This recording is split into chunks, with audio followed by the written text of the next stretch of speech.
네, 오늘 하나님께서 주신 말씀입니다. 마태복음 5장 17절에서 20절까지의 말씀입니다. 내가 율법이나 선지자를 폐하러 온 줄로 생각하지 말라. 폐하러 온 것이 아니요 완전하게 하려 함이라.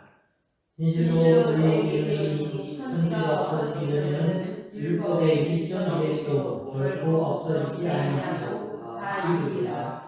그러므로 누구든지 이 계명 중에 지극히 작은 것 하나라도 버리고 또 그같이 사람을 가르치는 자는 천국에서 지극히 작다 일컬음을 받을 것이요 누구든지 이를 행하며 가르치는 자는 천국에서 크다 일컬음을 받으리라.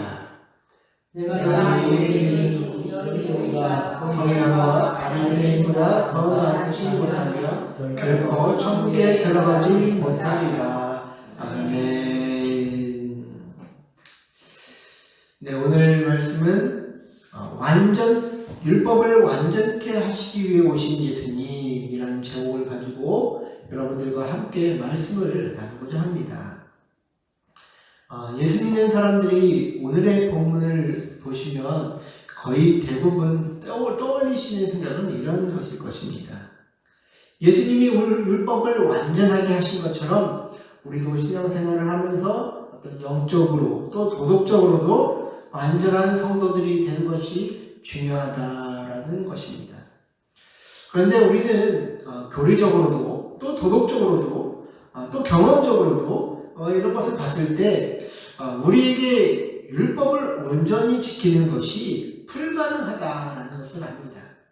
그래서 이런 말씀들을 볼 때 때때로는 우리가 한쪽으로 제쳐놓고 생각을 할 때가 있죠.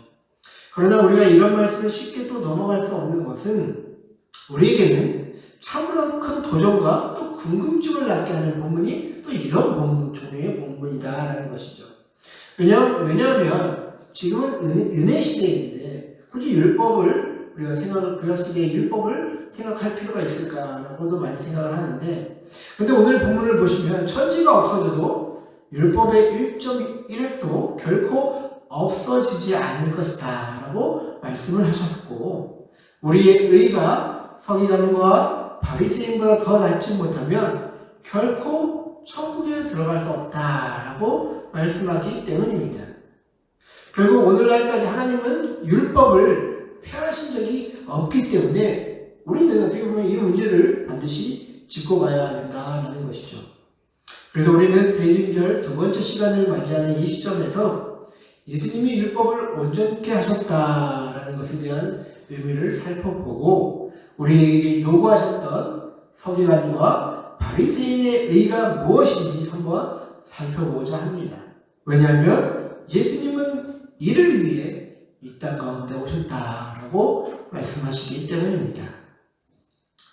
예수님은 이 땅에 계셨을 때 참 많은 일들을 하셨는데 좀 놀랍거리도 있었습니다. 뭐냐면 안식일날 제자들이 미리 이삭을 비벼 먹을 것을 가지고 이스라엘 지도자들은 비판을 했지만 예수님은 그것을 두둔하시지 않았습니까?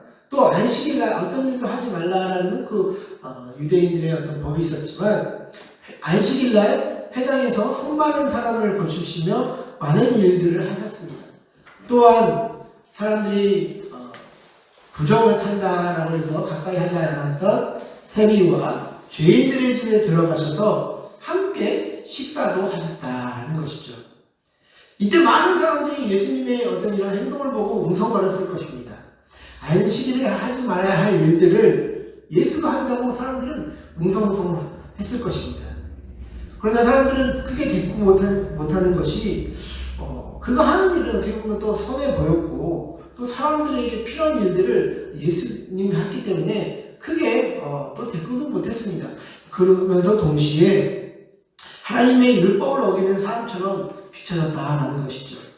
자신들의 나라가 하나님의 법의 율법을 어겨서 이렇게까지 망했다라는 것은 모두가 인정하는 바였는데 어느 날 나타난 이 예수라는 젊은 청년이 어떤 권위 있는 말씀과 능력으로 가난하고 소외된 사람들을 위해 여러 가지 일들을 하니 딱히 뭐라고 대꾸할 사람들이 없었다라는 것이죠.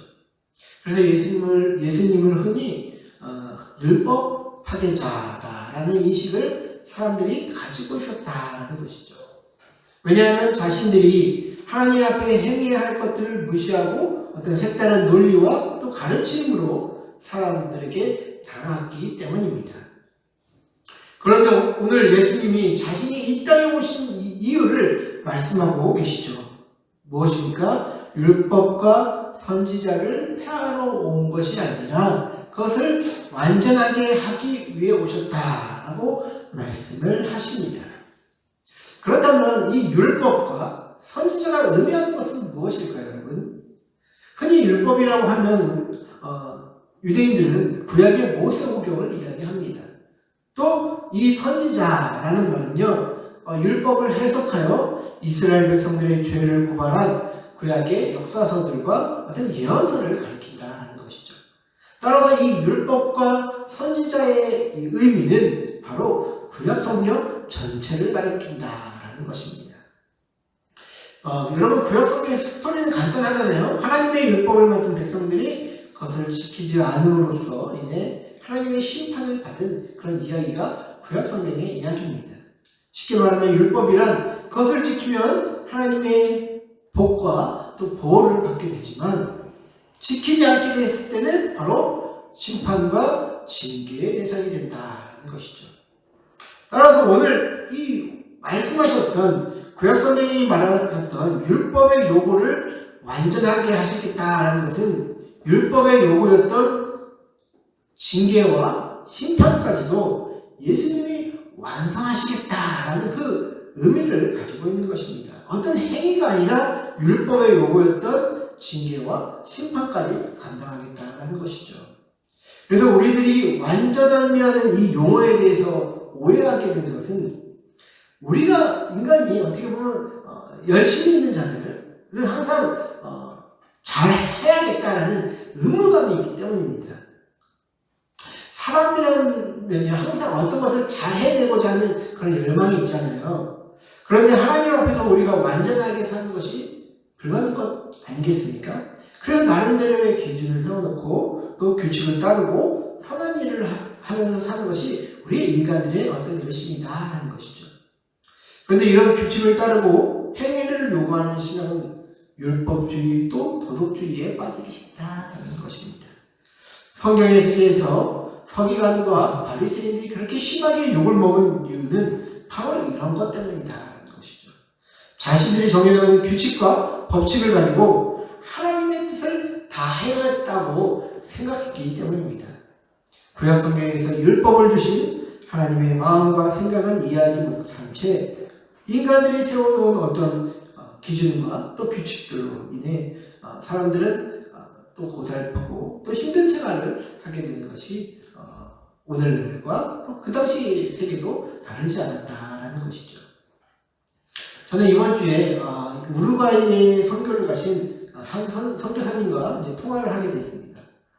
피곤해 죽겠는데 전 12시에 이제 자려고 했는데 전화 와가지고 1시간 동안 얘기했는데 너무 피곤했는데 얘기를 하는데 참 이게 쌓임이 많으시더라고요. 확실히 선교사님들이 어려움이 많으시니까.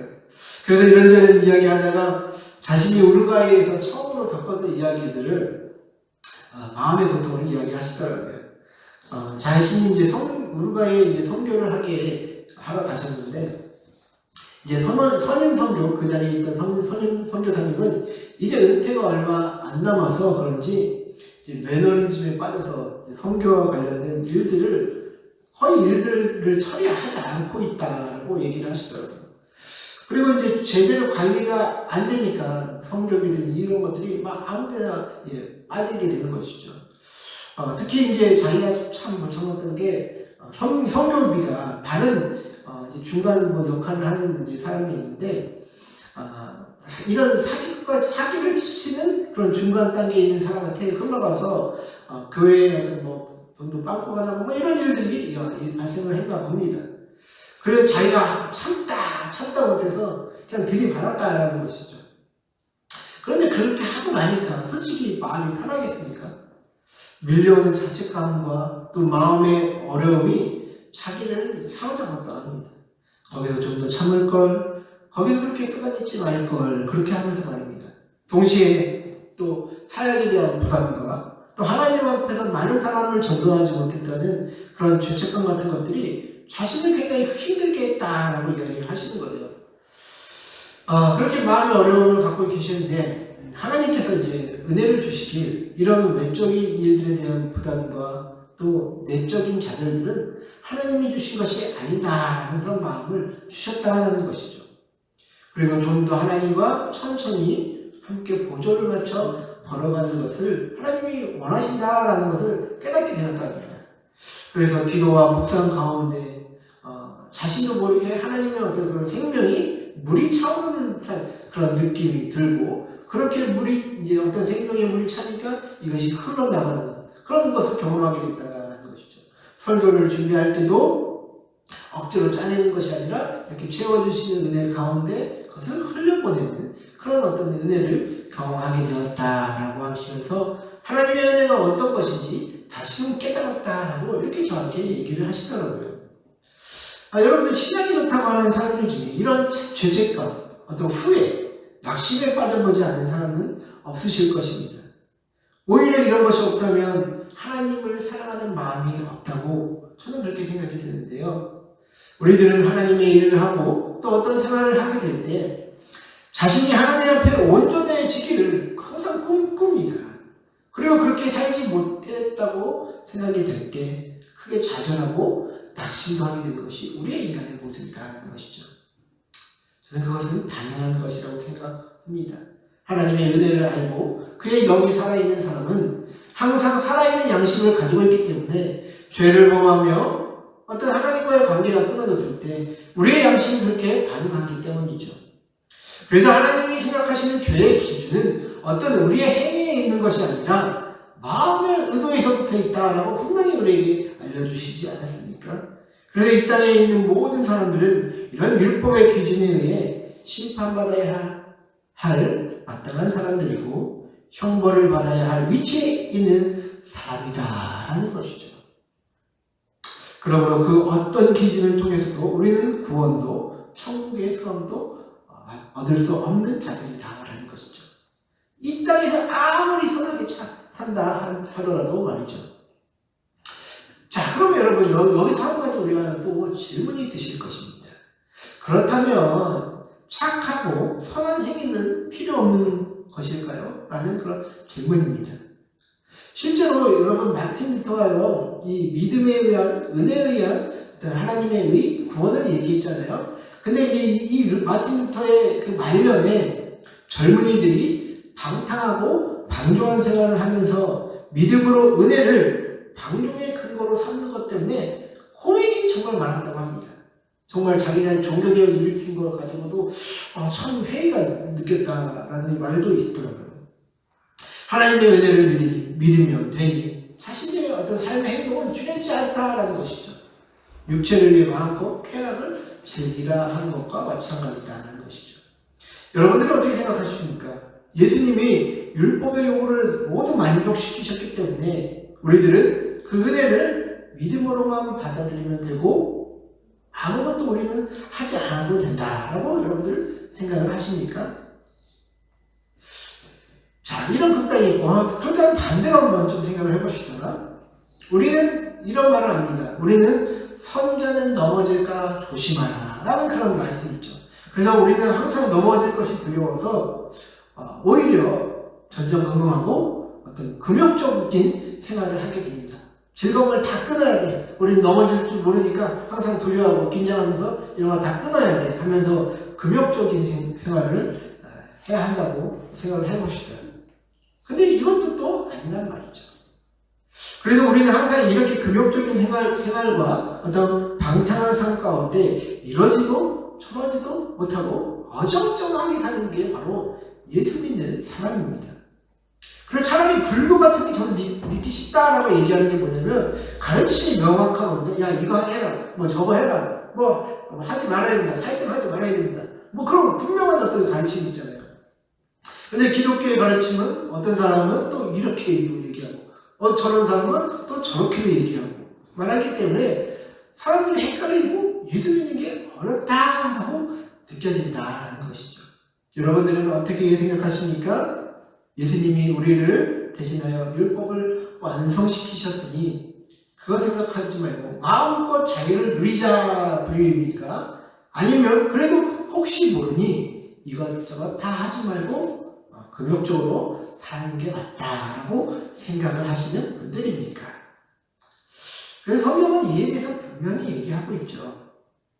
로마서 8장 3절과 4절의 말씀, 율법이 육신으로 말미암아 연약하여 할 수 없는 그것을 하나님은 하시나니 곧 죄로 말미암아 자기 아들을 죄 있는 육신의 모양으로 보내어 육신의 죄를 정하사 육신을 따르지 않고 그 영을 따라 행하는 우리에게 율법의 요구가 이루어지게 하려 하심이니라. 바로 우리들도 이제는 성령을 따라 행하라 라는 것입니다. 예수 믿는 자들은요, 거듭난 순간에 하나님의 영이 함께 하시는 자들입니다. 그리고 하나님의 영은 우리를 하나님과의 어떤 새로운 관계 속에서 살도록 인도해 주시는 분이다 라는 것이죠. 그래서 때때로 우리 양심 속에 이것은 하나님이 기뻐하시지 않아 라는 마음이 들면요, 그때는 하지 않으면 됩니다. 하나님의 영의 인도하심은 바로 이 죄로 죽어 화인받은 양심이 다시 살아나게 되어 하나님의 뜻을 어떤 각 사람에게 맞게 주관적으로 인식하게 하시기 때문입니다. 그리고 그 관계가 깊어지면 하나님의 내적 음성으로도 또 어떤 기록된 말씀으로도 그분의 뜻을 보여주시며 인도하게 되는 것이죠. 저는 첫 번째로 중요한 것은 우리의 양심이 어떻게 반응하느냐에 따라 순종하는 삶을 살아가는 것이 성령을 따라 행하는 삶의 첫 번째다라는 것이죠. 우리는 하나님 앞에서 온전히 되려는 노력을 하지만 그것이 인간적인 방법으로 하였기 때문에 항상 실패한다는 것이죠. 좋아 보이는 것을 따라 우리는 열심히 하지 않습니까? 고행을 하든 선행을 하든 인간적인 방법으로 완전케 되려 하기 때문에 실패한다는 것이죠. 그렇기 때문에 우리는 우리를 위해 율법을 완성하신 예수님을 붙잡아야 하며 우리에게 주신 성령을 따라 행하는 것이 무엇인지 우리는 배워야 된다는 것이죠. 그래야지만 바리새인과 서기관의 의를 뛰어넘는 의를 우리가 세울 수 있다는 것이죠. 여러분들 오늘 본문에서 나오는 이 성경의 세계에서 나오는 이 바리새인과 서기관들은요, 어떻게 보면 오늘날로 보면 법을 연구하는 기관에서 종사하는 종사자들이라고 볼 수 있습니다. 바리새인들은 어떻게 보면 민간 차원에서 학자 집단들이 모여서 법을 연구하는 집단이라면 서기관들은 법무부에 소속된 헌법연구소에서 종사하는 사람들과 같은 그런 어떤 이제 고도로 지식화되는 사람들이다라는 것이죠. 이들이 연구하여 제시하고 직접 실천한 내용들은 대단한 것입니다. 모세율법을 엄격하게 실천하고 또 그것도 모자라 이 장로들이 이렇게 전통적으로 장로애들의 유전이라고 불리는 어떤 그런 전통적인 율법도 또 새롭게 이제 해석을 해서 또 그것을 지켰습니다. 거기에 더해 11조를 바쳤는데 그들은 또 박하와 회양과 근체와 같은 그런 식용식물에까지 11조를 매겨가지고 적용해서 바쳤던 사람들이다라는 것이죠. 우리 중에 우리가 먹는 음식에 각각 11조를 이제 부여해서 내는 사람들을 보잖아요. 그만큼 이 사람들은 그 하나님의 법을 지키기 위해 연구했고 그것을 전통적으로도 역사를 가지고 있었던 굉장히 어떻게 보면 고도화된 어떤 법 연구 집단이었습니다. 이 사람들. 그런데 이들이 예수님한테 하루 욕을 먹어서 우리들이 우습게 여기는 거지 실제로 이런 사람들을 마주하게 된다면 우리는 우습게 여길 수 없는 사람들이 이 서기관과 바리새인들이었다라는 것이죠. 실제 그 시대의 사람들도 동일하게 생각을 했습니다. 그런데 왜 이들이 회칠한 무덤이 되었고 예수님이 그토록 분노하셨느냐 하면요, 누가복음 18장 9절에서 14절을 보시면 윤곽이 좀 잡히실 거라고 저는 생각이 되는데요. 한번 읽어볼까요? 누가복음 18장 9절에서 14절까지 제가 읽도록 하겠습니다. 또 자기를 의롭다고 믿고 다른 사람을 멸시하는 자들에게 이 비유로 말씀하시되 두 사람이 기도하러 성전에 올라가니 하나는 바리새인이요 하나는 세리라. 바리새인은 서서 따로 기도하여 이르되 하나님이여 나는 다른 사람들 곧 토색, 불이, 간음을 하는 자들과 같지 아니하고 이 세리와도 같지 아니함을 감사하나이다. 나는 일에 2번씩 금식하고 또 소득의 11조를 드리나이다 하고 세리는 멀리 서서 감히 눈을 들어 하늘을 쳐다보지도 못하고 다만 가슴을 치며 이르되 하나님이여 불쌍히 여기소서 나는 죄인 이로소이다 하였느니라. 내가 너희에게 이르노니 이에 저 바리새인이 아니고 이 사람이 의롭다 하심을 받고 그의 집으로 내려가느니라. 무릇 자기를 높이는 자는 낮아지고 자기를 낮추는 자는 높아지리라 하시니라. 자, 여기서 보시면 두 명의 사람들이 나오죠. 하나는 바리새인이고 하나는 또 세리입니다. 바리새인은 세리를 보며 자신이 그 사람처럼 살지 않았음에 감사를 합니다. 반면에 세리는 하나님 앞에서 제대로 말도 못하고 울면서 하나님께 불쌍히 여겨달라고 호소하고 있는 것이 오늘의 이 본문이죠. 그런데 놀랍게도 예수님은 세리가 하나님께 더 의롭다 여김을 받았다라고 이야기를 합니다.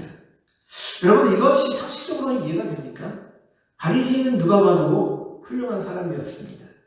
그 누구 것도 빼앗지 않았고 간음을 저지르지도 않고 금식하고 11조 하면서 신앙인으로서의 어떤 의무, 하나님 앞에 의무를 다했던 사람입니다. 반면에 세리는 로마에 기생하면서 자국민들의 것을 빼앗고 또 그것을 지배국가에 바치면서 살아가는 그런 매국노 같은 사람이었습니다.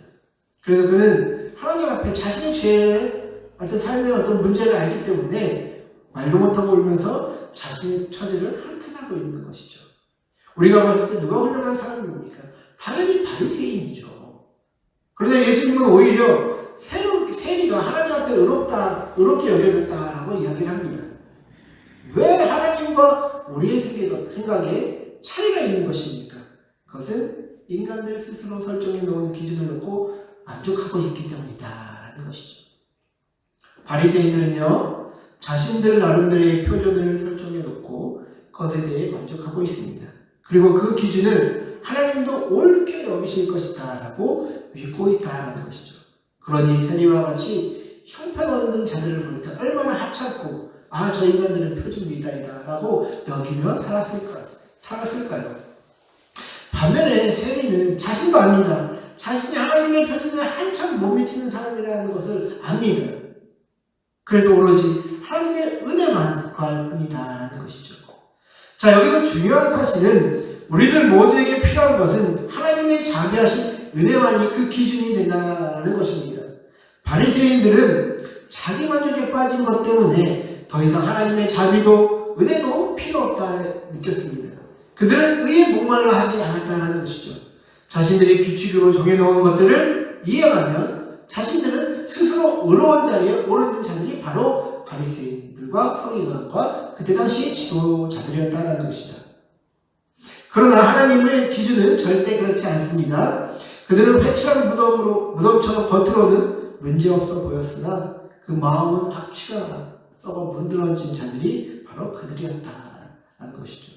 그들은 하나님의 율법의 진짜 목적인 의와 공의와 사랑을 실천하지 않고 그들이 설정해 놓은 규칙과 법칙을 지키는 것만이 죄인인 인간으로서 다 했다고 여기기 때문입니다. 그래서 예수님은 그토록 바리새인과 서기관들과 대립을 세웠던 것이죠. 따라서 우리에게 필요한 것은 심령의 가난함입니다.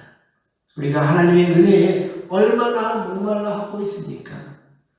오늘날 하나님께 대한 믿음이 좋다는 표준이 무엇입니까? 헌금 많이 하고 예배 출석 많이 하고 성경 많이 하고 이러면 하나님께 인정받는다고 생각을 하십니까?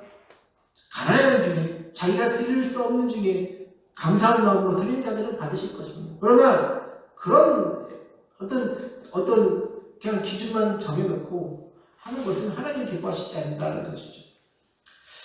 그의 마음이 항상 하나님을 사랑하고 또 자신의 부족함 때문에 하나님 앞에서 은혜를 구하는 사람이 진정으로 믿음이 좋은 사람이고 하나님이 원하시는 모습의 사람입니다.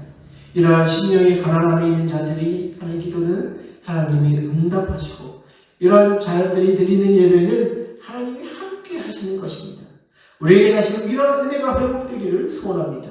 우리가 우리의 표준을 내세우는 것이 아니라 하나님의 은혜를 구하는 그런 믿음, 우리를 위해 율법의 요구를 다 이루어주시고 우리가 함께 하시는 그 예수님을 주인으로 모시고자 몸부림치는 그런 믿음이 저와 여러분 가운데 회복되기를 주의 이름으로 간절히 축원드립니다. 사랑하는 성도 여러분, 말씀을 정리합니다. 우리는 하나님의 율법의 기준에 한참 못 미치는 자들입니다. 그렇기 때문에 우리는 은혜를 구해야만 살 수 있다라는 것이죠. 특히 우리 가운데 성령을 통해 저와 여러분들과 함께 하시는 예수님께 마음을 드리십시오. 예수님이 그분의 뜻을 각자에게 보여주시고 각자에게 맞는 은혜를 부어주셔서 하나님의 의를 각자에게 이루게 하실 것입니다.